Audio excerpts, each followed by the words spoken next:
நீலகிரி பந்தலூர் அருகே கொளப்பள்ளி என்னும் இடத்தில் 30 அடி ஆழ கிணற்றில் குட்டி யானை ஒன்று தவறி விழுந்திருக்கிறது. இதனை மீட்கும் பணியில் தற்பொழுது ஜேசிபி உதவியுடன் வனத்துறையினர் ஈடுபட்டிருக்கிறார்கள். இதுகுறித்தான கூடுதல் விவரங்களுடன் இணைகிறார் எமது செய்தியாளர் சுரேஷ். வணக்கம் சுரேஷ். தற்பொழுது குட்டி யானை ஒன்று விழுந்திருக்கிறது கிணற்றில். இதனை மீட்க தற்பொழுது மீட்பு படையினர் எந்த அளவிற்கு மும்முரம் காட்டி வருகிறார்கள்? அவர்களுடைய நடவடிக்கை என்னவாக இருக்கிறது? விவரங்களை பகிர்ந்துக்கோங்க. வணக்கம் பிரபாவதி.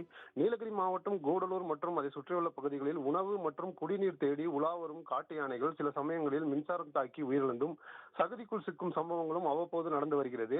இந்நிலையில் கொளப்பள்ளி குறிஞ்சி நகர் பகுதியில் கிணற்றுக்குள் குட்டி யானை விழுந்துள்ளது.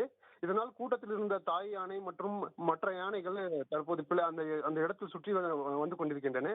இரவு முழுவதும் சத்தமிட்டபடி குட்டியை காப்பாற்ற போராடிய காட்டு யானைகள் சத்தத்தால் அருகில் இருந்த கிராம மக்கள் அச்சமடைந்தனர். இந்நிலையில் இன்று காலை அந்த பகுதியில் பார்வையிட்ட பொதுமக்கள் கிணற்றுக்குள் குட்டி யானை இருப்பதும் அதை சுற்றி மற்ற யானைகள் கூட்டமாக நின்றிருப்பதை கண்டு வனத்துறையினருக்கு தகவல் தெரிவித்தனர்.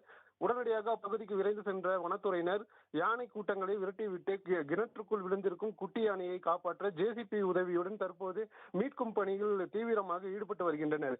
பிரபாவதி, தகவல்களுக்கு நன்றி சுரேஷ்.